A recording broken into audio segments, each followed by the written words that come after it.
भूषितकरान्नवनीरदाभात् पीताम्बरागरुणबिम्बफलाधरेष्ठात् पूर्णेन्दुसुन्दरमुखादरविन्दनेत्रात् कृष्णात् परं किमपि तत्त्वमहं न जाने।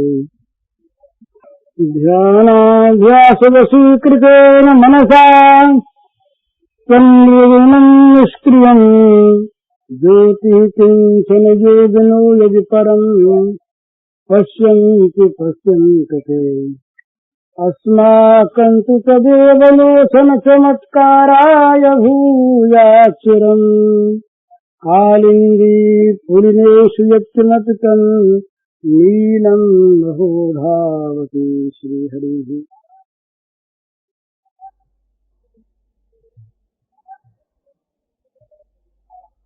अखिल विश्व ब्रह्मांड के रूप में अभिव्यक्त भगवान के नाते आप सबके श्री चरणों में मेरे सभक्ति नमस्कार।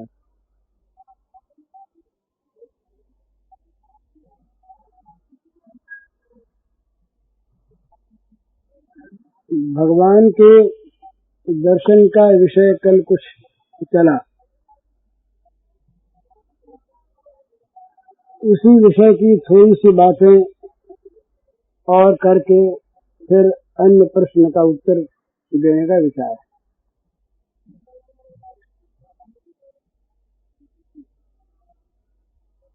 भगवान का जो सगुण साकार विग्रह है,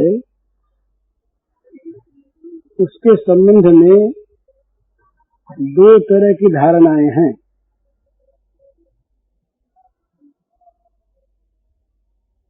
एक धारणा है ऐसी कि जिसमें भगवान के साकार विग्रह को भी माया के आधार पर ही माना गया है, और जब तक माया का प्रभाव है तभी तक साकार रूप की सत्ता है।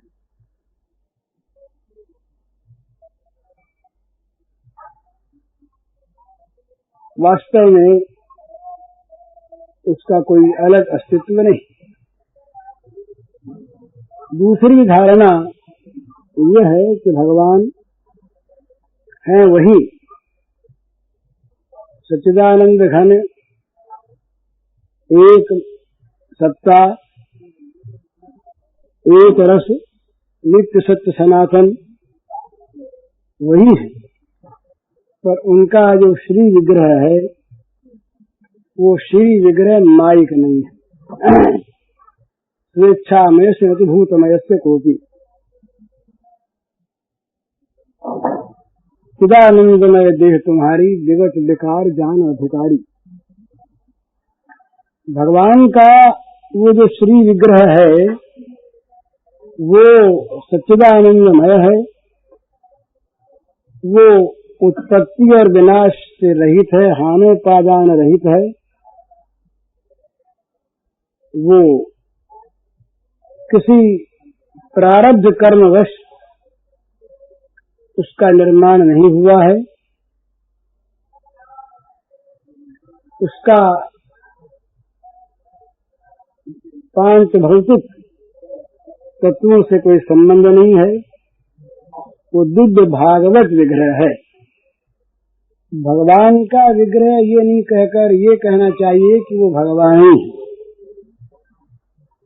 भगवान के श्री विग्रह का प्रत्येक अणु अणु भगवान है,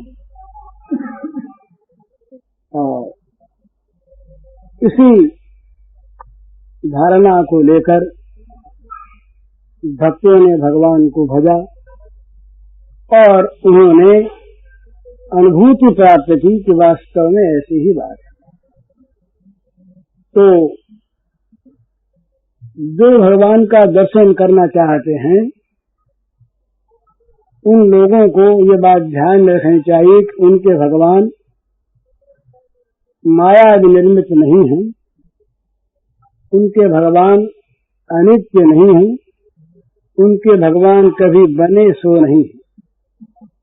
गीता में भगवान ने स्वयं इस बात को स्पष्ट कर दिया, अजोपसन्नव्ययात्मा भूतानाम ईश्वरो विशन प्रकृतिम स्वामधिष्ठाय संभवाम्यात्म माया। माया के वशीभूत होकर नहीं, आत्माया अपनी लीला से भगवान प्रकट होते हैं। अज रहते हुए ही, अविनाशी रहते हुए ही, सर्वलोक महेश्वर रहते हुए ही। फिर वही भगवान आगे चल के कहते हैं, जन्म कर्म च मे दिव्य नेवम यो वेत्ति तत्वतः त्यक्त्वा देहम पुनर्जन्म नैति मामेति सोर्जुन। मेरा जन्म और मेरे कर्म ये दिव्य हैं, अलौकिक हैं। इनमें भौतिकता का लेश नहीं कि कर्म जगत की वस्तुएं। इस प्रकार जो तत्व से जान लेता है, उस जानने वाले का जन्म नहीं होता। त्यक्त्वा देहम पुनर्जन्म नैति मामेति सोर्जुन। इस तत्व को जान लेने वाला पुरुष फिर जन्म को प्राप्त नहीं होता, निज को ही पाता है। तो जिसको जन्म और कर्म को जान लेने से जान लेने वाला मुक्त हो जाता है, उसके जन्म कर्म हम जैसे अज्ञानियों जैसे हों, ये बात नहीं। पर भक्तों की दृष्टि में इन सब दलीलों की भी कोई आवश्यकता नहीं है। उनका तो सहज सरल विश्वास है और उनकी अनुभूति है। तो भगवान के दर्शन चाहने वाले ये माने कि भगवान सच्चिदानंद घन भगवत विग्रह हैं, माइक विग्रह नहीं। पर उसके साथ साथ ये भी ध्यान में रखें कि भगवान का जो विग्रह हमारी आराधना का विषय है, वही भगवान सच्चिदानंद घन अखिल विश्व के रूप में प्रकट।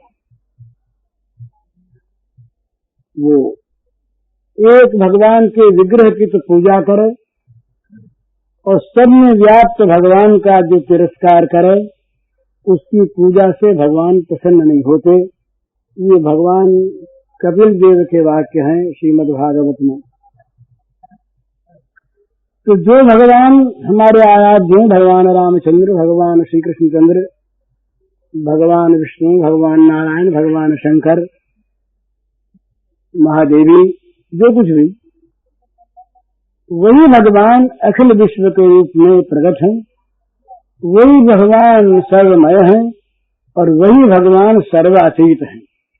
वही भगवान सर्वगुण संपन्न हैं, वही भगवान सर्वगुणातीत हैं। प्राणी मात्र में भगवान की अभिव्यक्ति है। श्री राम मैं सब जग जानी, बड़ा सुंदर तुलसीदास जी ने ब्रह्मवाणी कहा, श्री राम मैं कहा। सीताराम उनके आराध्य, उनको दिखाई देते हैं प्रत्येक प्राणी में भगवान सीताराम अवस्थित हैं। उन्हीं का वो प्रकट रूप है। तो अपने भगवान को सर्वत्र देखे।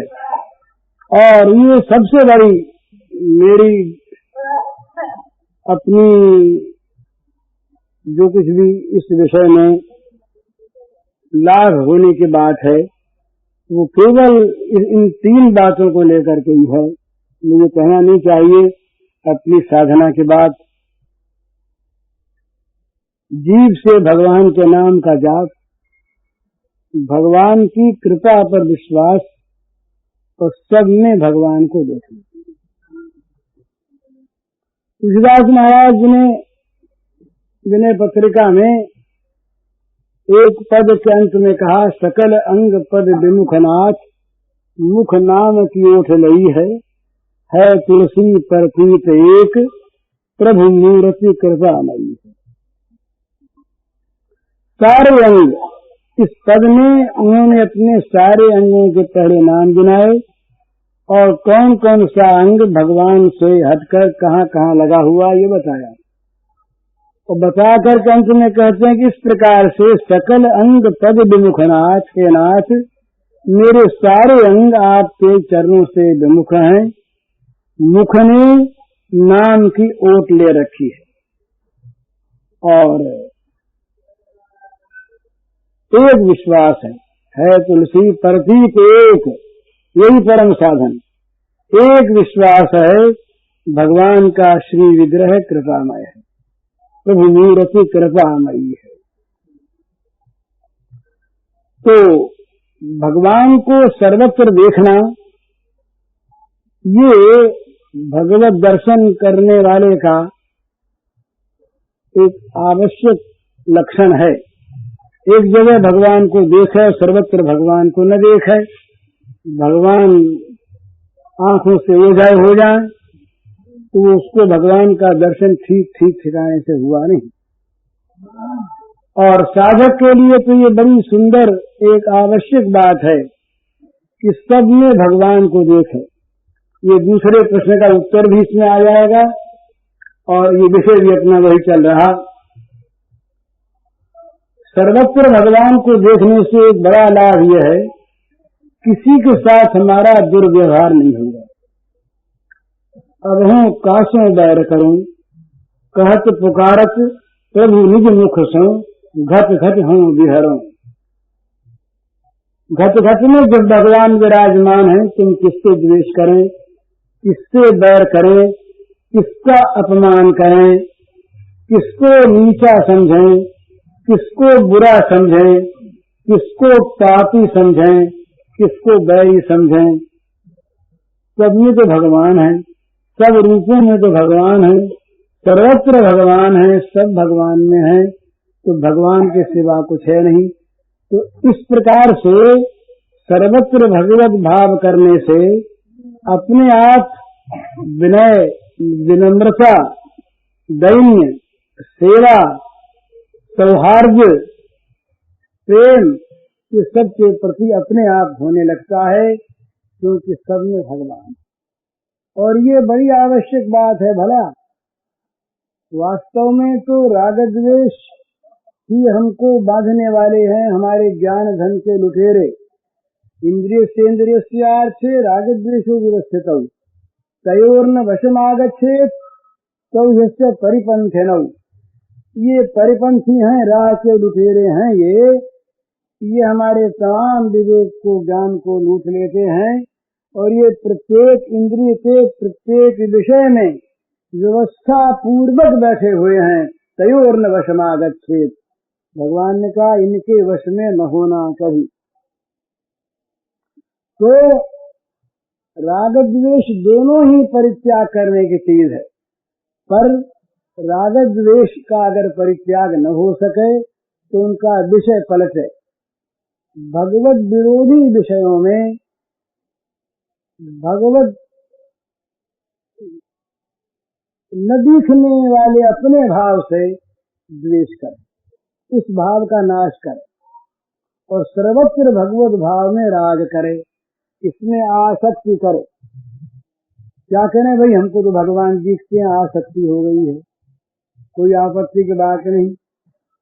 तो भगवान सर्वत्र जब दिखने लगते हैं तब तो वास्तव में ही व्यवहार उसका स्वाभाविक दूसरा हो जाता है।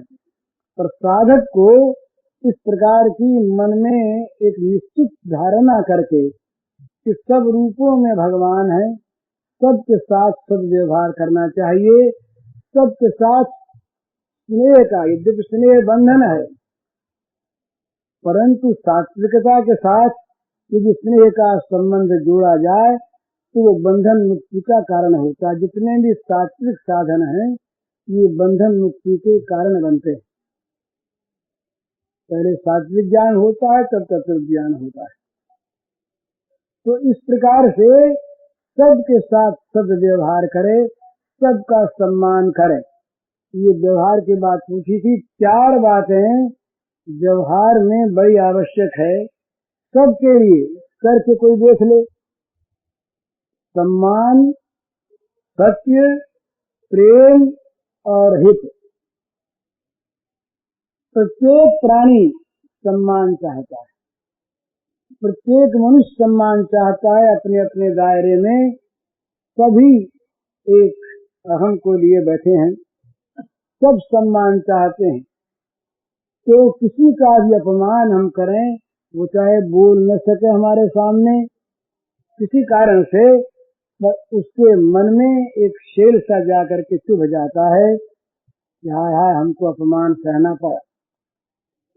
ये दुर्व्यवहार, परुषवाच्य, ये गर्व और अभिमान, ये आसुरी संपत्ति के स्वाभाविक सर्वप्रथम लक्षण है।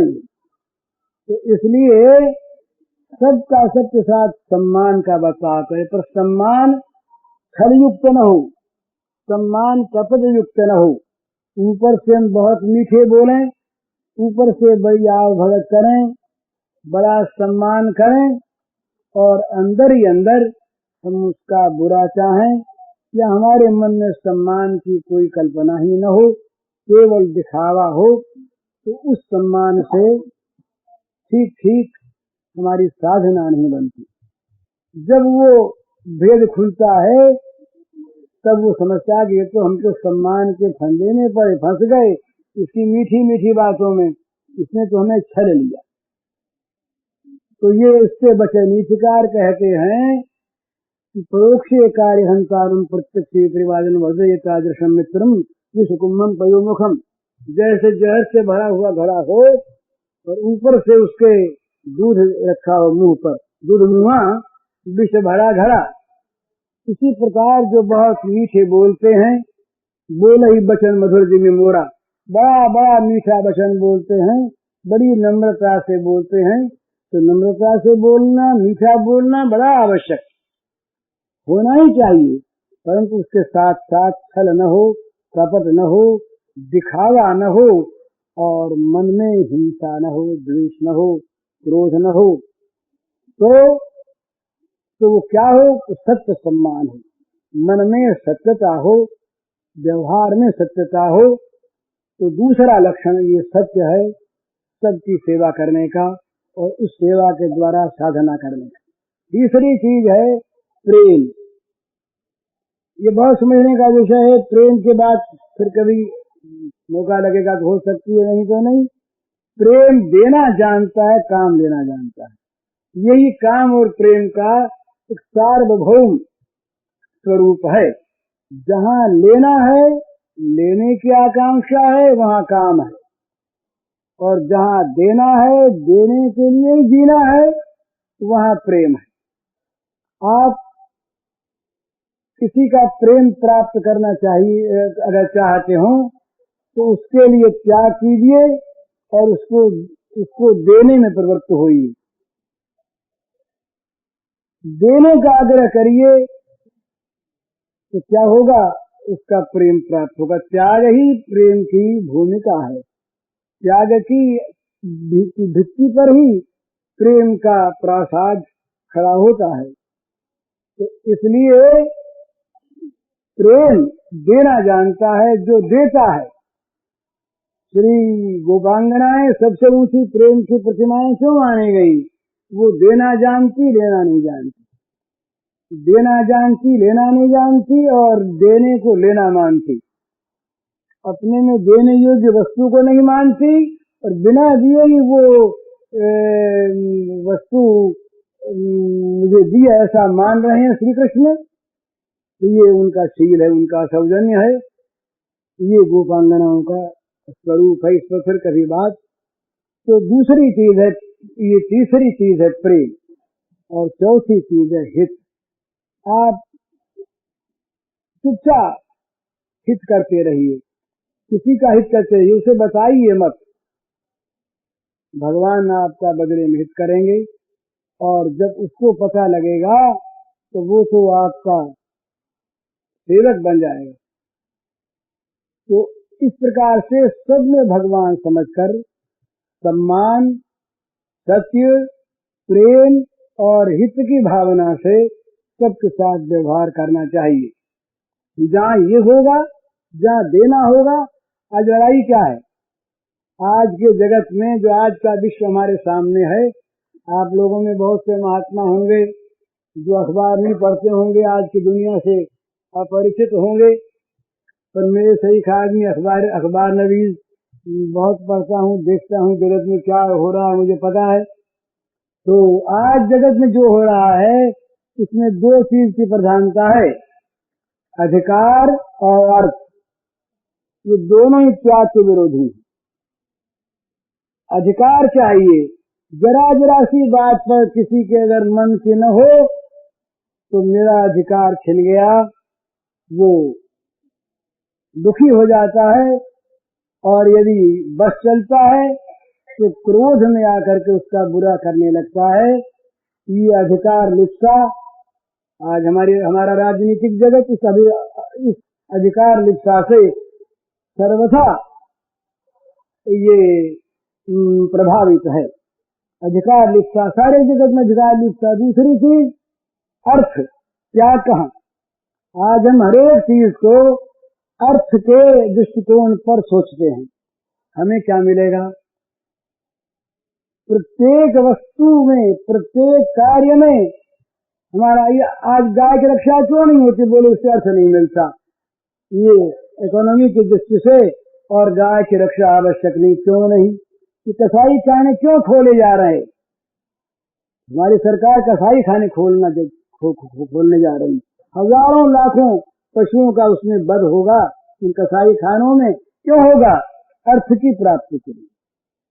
तो आर्थिक दृष्टिकोण और अधिकार का दृष्टिकोण, ये दोनों ही त्याग के विरोधी हैं, अथच ये अतएव ये प्रेम के विरोधी।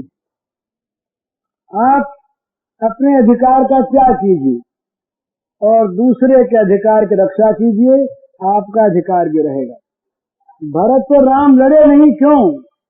और आज भरत और राम के नाम को लेकर, उनके चरित्र को पढ़कर, अयोध्या कांड का भरत चरित्र पढ़ के मनुष्य पवित्र होता है। आज लाखों लाखों वर्ष बीत गए, पर आज भरत और राम के नाम पर हम प्रेम की एक ऐसी झांकी देखते हैं जो सुदुर्लभ है, जो परम पावन है। तो वहाँ क्या था? भरत कहते हैं राज्य पर मेरा अधिकार नहीं, राम कहते हैं पिता ने भरत को दे दिया 14 साल के लिए, मेरा अधिकार। दोनों अधिकार पर ठोकर मारते हैं, दोनों का अधिकार रहता है। 14 साल तक भरत ने चाहे भगवान के पादुका को वो राजगद्दी पर बैठाया, पर शासन तो किया नहीं, अधिकार रहा। और राम की पादुका जाकर के वहां बैठ गई, अधिकार राम का ही रहा।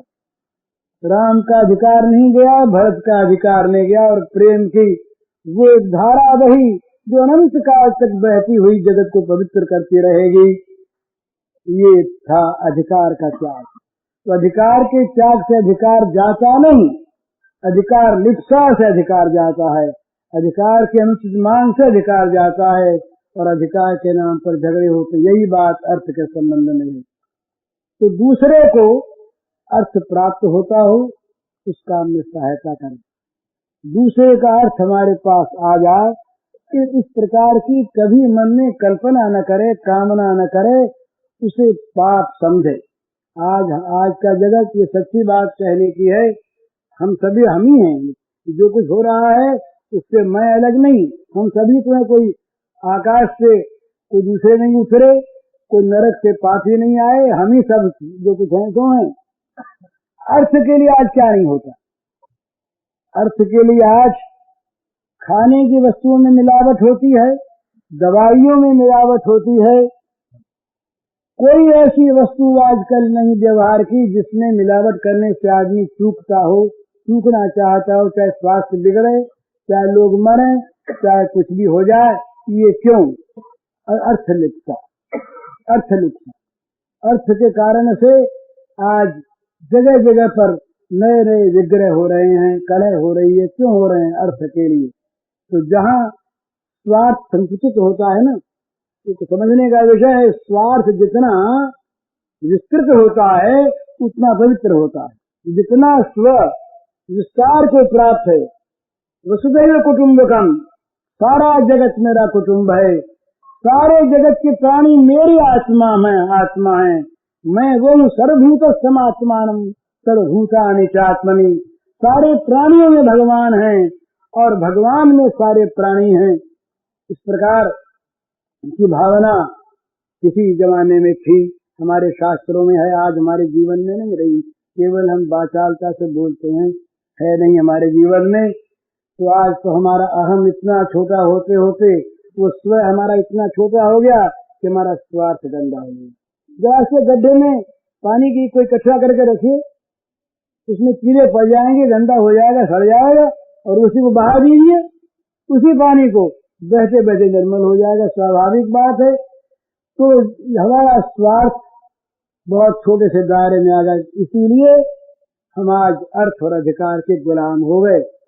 साधक के लिए ये शत्रु हैं दोनों, अर्थ और अधिकार ये साधक के लिए शत्रु हैं। जो कोई भी साधना करने वाले हों, साधना करना चाहते हों, उन्हें सावधानी से इस बात को सुन लेना चाहिए, ध्यान में रखना चाहिए कि वे जब तक अधिकार की लिप्सा रखेंगे, जब तक अर्थ पिशाच बने रहेंगे, तब तक भगवान नहीं मिलने से। तो ये बहुत समझने की बात है।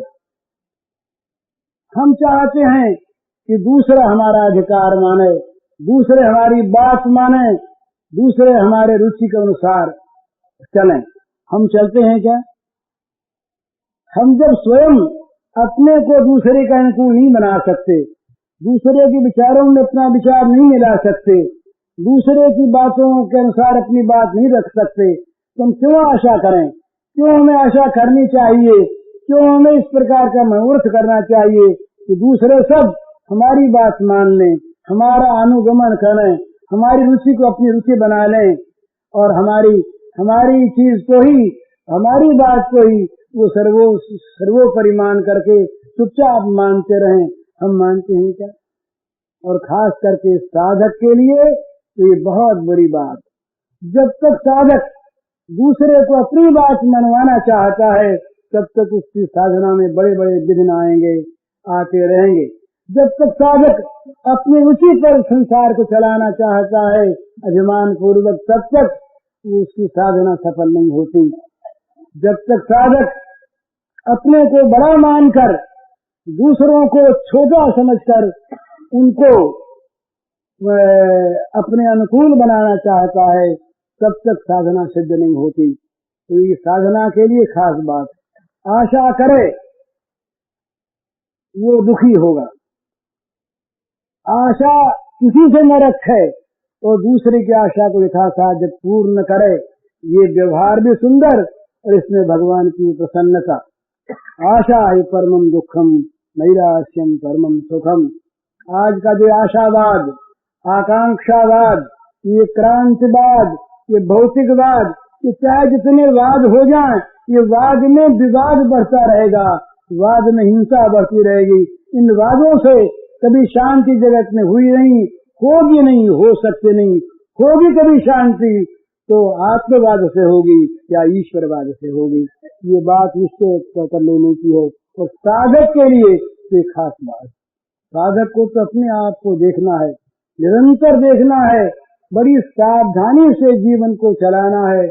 जरा से में वो साधन से गिर जा सकता है। तो दो बात, ये कल्प वर्षों वाली बात, दो बात साथ रखे। भगवान की कृपा के अवलंबन को कभी न छोड़े। भगवान की कृपा का आश्रय गिरते हुए को बचा लेता है। भगवान की कृपा पथभ्रष्ट को पथ प्रदर्शन करती है, हाथ पकड़ कर आगे ले जाती है। भगवान की कृपा में जो शक्ति है वो अतुलनीय है। भगवान की कृपा कृपामयी है। तो कृपा का तो आश्रय रखे और अपनी जान में जरा सा भी अनुचित कार्य, अवैध कार्य न करे। तो ये अभिमान से भरा डरता, अधिकार लिप्सा, दूसरों से आशा, दूसरों को अपनी बात मनवाने की आकांक्षा, दूसरों को अपना अनुगमन करने वाले बनाना, नेता बन के सबको पीछे लगाने की चेष्टा करना, ये सब आसुरी संपत्ति के लक्षण हैं। ये बात आप 16 में ध्यान में पढ़ के देख लीजिए, इनसे साधना नहीं है। तो साधक के लिए प्रधान वस्तु है अपने आप को सर्वथा विनम्र बनाकर, सर्वथा दीन बनाकर, भगवान की कृपा के आश्रय से, भगवान के बल से जगत के प्रपंचों का उनका निराश करे, उनका हनन करे, जगत के प्रपंचों में फंसे नहीं। अंगुली टिकी की बस पहुंचा पकड़ा। ध्यान रखिए, ये जितने विषय हैं ये पहले आते हैं मन में तरंग की तरह, और अगर इनको रख लिया तो समुद्र बन जाते हैं और फिर हमें उसमें डूबना पड़ता है। तो चौकन्ना रहे, सावधान रहे, निरंतर भगवान की कृपा का आश्रय, सावधान। सावधानी में प्रधान वस्तु है नाम का पहरा रखे, भगवान के नाम का पहरा। नाम पहाड़ू दिवसन से, भगवान के नाम का पहरा दिन रात लगता रहे। जीभ तो खाली रहती है बहुत दफे, और नहीं तो व्यर्थ बकती है। व्यर्थ का बकना छोड़ दे, और जब जब खाली हो तब भगवान के नाम का जीव रटन करती रहे। ये बड़ा मंगलमय है, बहुत लाभ इससे होगा। व्यर्थ बोलने की इच्छा छूट जाएगी। नाम धन है ना, इसमें जब धन बुद्धि हुई, जरा सा छूटा तो मन हुआ रही, तो घाटा पड़ गया ना, तो नुकसान हो गया। व्यर्थ की बात कही, ये तो बड़ी घाटे की बात हो गई, तो घाटा न पड़ने दे कभी। तो इस प्रकार से संसार में अपने को बड़ा बनाकर, अपने को एक बहुत आवश्यक अंग मानकर, अभिमान करके अपने को बांधे नहीं, फंसावे नहीं। फंसता है भला जो यहाँ पर बड़ा बनना चाहता है संसार में, संसार की वस्तुओं से वो बंध जाता है, और ऐसी फांसी रखती है उसके कि वो हजारों जन्मों तक उसका बंधन नहीं टूटता। तो यहाँ से बंधन छोड़ना हो तो भगवान से बंधन जोड़ लो। भगवान के चरणों में अपने को बांधते, और बांधने का तरीका क्या? सब कर ममता साग बठोरी, मम पद मन ही बांधो बद डोरी। तुलसी ममता राम सो समता सब संसार। भगवान में ममता करे, जगत में ममता छोड़ दे। भगवान के श्री चरण ही मेरे, और कुछ मेरा नहीं। इस प्रकार से भगवान को अपना बनावे, जगत को अपना न बनावे। जगत के भोगों से सच्ची बात है, मैं स्वयं फंसा हुआ क्या बताऊं आपसे, पर वास्तव में ये डरने की चीज है। ये आपात रमणीय, देखने में सुंदर लगते हैं, देख और चखने में पहले मीठे लगते हैं, पर ये विष भरा मिष्टान्न है, इसके अंदर जहर भरा है। ये तदग्रे मुठोबमम परिणाम विषमेव। ये पहले अमृत के समान मीठे मालूम होते हैं, परंतु इसका परिणाम विषम है, जहर वाला परिणाम है। इसलिए इनसे बचा रहे। तो संज्ञानाम संगम त्यक्त्वा दूरतात्मवान। विषयी लोगों का तो संग क्या, उनके संगियों के संग को दूर से त्यागने की चेष्टा करे। ये सारी बातें करने की है भला, न कहने की है, न सोचने की है, ये करने की है। साधक को करने की, कल मृत्यु हो जाए क्या पता लगेगा। अभी मैं बोल रहा हूँ, क्षण भर के बाद हाथ फेल हो जाए, यहीं गिर जाएंगे भाई जी, तो क्या होगा बताइए। इसलिए जितना अवसर हाथ में है, जो कुछ भी क्षण बाकी है हमारे जीवन में, जितने श्वास शेष हैं, उनको केवल और केवल भगवान में लगा दे। और भगवान में लगाने का तरीका यही है कि जगत से अपने आप को हटावे। हटाने का सीधा मार्ग है भगवान में लगावे। पहले अभ्यास, पीछे वैराग्य। भगवान में लगावे तो जगत अपने आप हटेगा। किसी पानी से भरे हुए घड़े को अगर खाली करना और वो घड़ा कहीं पर ऐसा मांगा हुआ हो, रोका हुआ कि निकले नहीं, तो इस पानी को निकाले कैसे? तो बोले उसमें शीशा भरना शुरू कर दो। जितना शीशा भरेगा, शीशा ठोस तो पानी द्रव, जितना पानी शीशा भरेगा उतना पानी अपने आप बाहर निकलेगा। शीशा भरते चले जाओ, पानी निकलता चले जाएगा।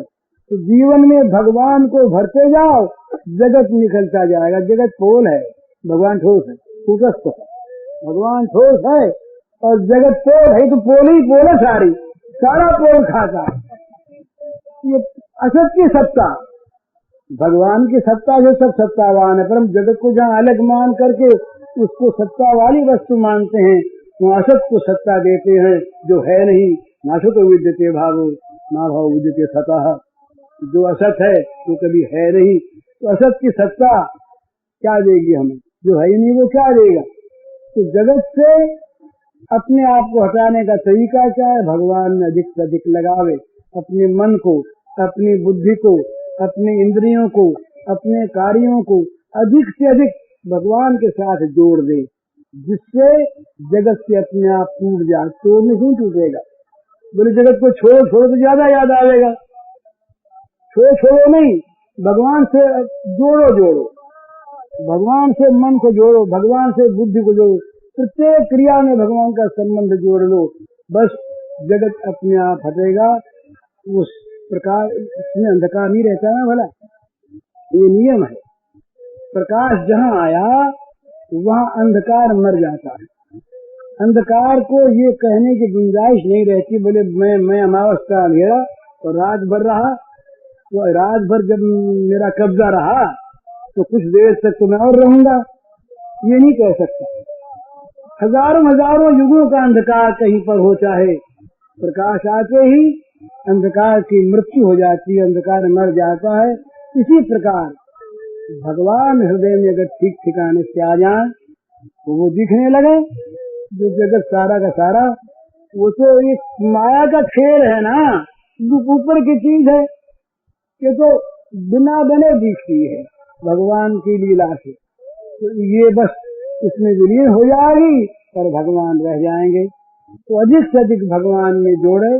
और जगत में ये जितनी भी चीजें हैं, ये अधिकार की चीज और अर्थ की चीज और शौकीनी की चीज और भोग की चीज, ये बड़े बड़े मकान है ना। ये गीता भवन का मकान भी, ये सचमुच सत्संग में बाधक है, साधक नहीं है। हाँ, जहाँ पैसा आया, जहाँ अधिकार आया, जहाँ मकान बने, लड़ाई शुरू हुई, ये होता है। तो ये इनका सदुपयोग हो, परिस्थिति का सदुपयोग हो जाए, इनको भगवान का मंदिर मान लिया जाए, मंदिर बनाया जाए, इनमें मंदिर ही मंदिर की चीज हो, भगवान का ही भगवान का गुणगान हो, तब तो ठीक।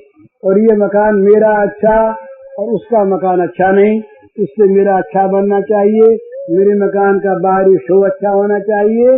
जहाँ इसमें प्रकृति में आया बस बंध गया, पुरुष प्रकृति को ही भूखते प्रकृति जान गुणान। चाहे उसका नाम हम आश्रम रखें, चाहे उसका नाम हम मंदिर रखें, चाहे उसका नाम हम महल रखें, अगर वो हमें बांधने वाली चीज है तो वो हमारे लिए बाधक ही है। इसलिए जहाँ तक बने साधक तो ये आवश्यक है कि वो प्रपंच से अपने को जितना बने उतना अलग रखने की चेष्टा करे। और प्रपंच में रह करके भी प्रपंच में जो कुछ काम करे, अगर करना पड़े तो उसको भगवान की सेवा का रूप दे, अपना बल अपना पुरुषार्थ न माने। भगवान जैसी जो कुछ लीला करवाते हैं अपने को एक्टर माने, नाटक का स्टेज पर एक्टिंग करता है, जिसका जो दुनिया का काम वो खेल खेलता है, अपना संबंध न माने, उसको खेल मानने को बन जाएगा। जरा सा संबंध माना तो संसार में काम कैसे करे? तदर्थम कर्म कौन्तेय मुक्त संग समाचर।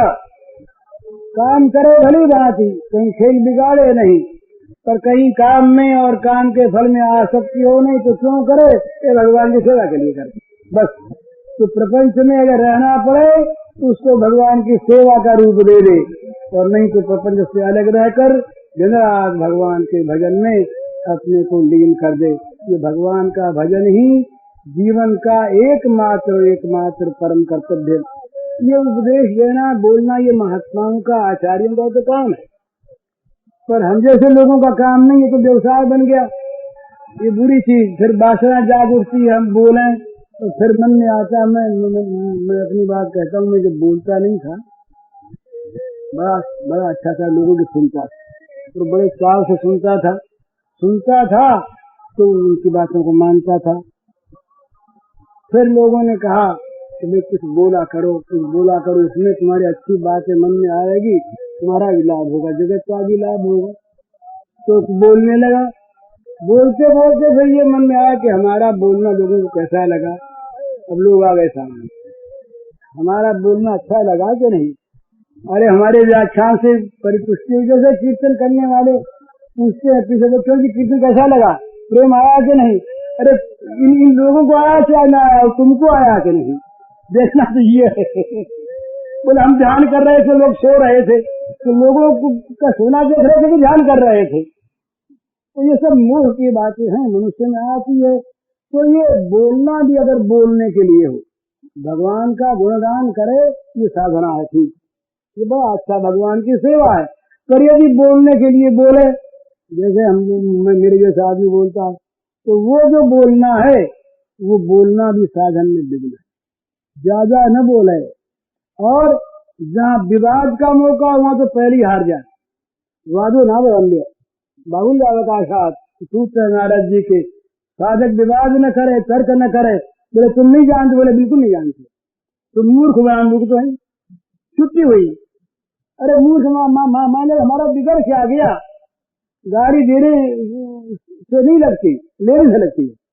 भला याद रखिएगा, गाड़ी कोई देर हम न ले तो उसके पास है जाए, हमें नहीं लगेगी। और मेरी तो लग गई, किसी ने हमारे नाम से गाली दी। अरे बोले हमको तुमने गाड़ी दी। अरे बोले तुम भाई भजूर लड़ते हो, तो हनुमान प्रसाद बोलो जा रहा, उसको गाड़ी दी हमने, थोड़ी दी थी। अरे बोले इसको दी थी, तो भ्रम हो गया, नाम एक ही था, और गाड़ी नहीं लगी, दुख हो रहा, साथ मिल गया। तो ली तो लग गई, नहीं तो नहीं लगी। तो इसलिए लोग मूर्ख बताओ, साधक जो है ये मूर्ख कहलाने में उसको आपत्ति नहीं है, और बुद्धिमान कहीं ज्यादा कहला दे तो फंस जाएगा। साधक के लिए ख्याति की आवश्यकता नहीं है, साधक को प्रशंसा की आवश्यकता नहीं है, साधक को नाम की आवश्यकता नहीं है। साधक को तो आवश्यकता है अपने भगवान के भजन की। उसमें अगर कमी हो तो बड़ी बुरी बात, सबसे बड़ा घाटा वो है। तो इस प्रकार से भजन को जीवन का खास लक्ष्य बनावे, भजन के लिए जिए, तो आपका साधक जीवन है और आपका जीवन सफल होगा। सफल ही नहीं होगा बिना उपदेश के। आपके संग में रहने वाले, आपके संपर्क में आने वाले लोगों को भी लाभ पहुंचेगा, और उनको भी, उनमें भी, सबको नहीं तो जैसा जिसका अधिकार और जैसे जिसके कर्म उसके अनुसार वे भी जीवन के सफलता के मार्ग पर आगे जाएंगे। अपना भला जगत का भला, भला करने की दुकान ही खोलने, अपने आप को भला बनना तो भला अपने आप हो जाएगा। दुकान खोल के बढ़ गया, अपने भला नहीं बना तो दुकान ही दुकान है, उसमें कुछ है नहीं। दुकान न खोले, अपने आप को भला बनावे, वो बस अपने आप सब भले बनेंगे। ये साधकों के लिए कुछ बातें लोगों ने पूछी थी, आज थोड़ी सी बातें ये संक्षेप में कही है। ये कहीं तो बस ये इसलिए कि मुझे भी याद आ गई, जैसा मैंने मेरे मित्रों ने पहले कहा कि अच्छी बात याद आओगे तुम्हारा लाभ होगा। आप लोग सब आशीर्वाद दें कि मैं साधना में लगूं, और आप सबसे प्रार्थना है आप सब लगें, तभी यहाँ आना, बोलना, सुनना सार्थक। ये कोई अच्छा तमाशा है, बुरा तो नहीं है, अच्छा तमाशा है, ये भी हो गया। और क्या पूज्य श्री भाई जी के इस प्रवचन का शीर्षक है सब में अपने भगवान को देखें, और इसका 63 संख्या है 190। जय राधे जय राधे राधे, जय राधे जय श्री राधे, जय राधे जय राधे राधे, जय राधे जय श्री राधे, जय कृष्ण जय कृष्ण जय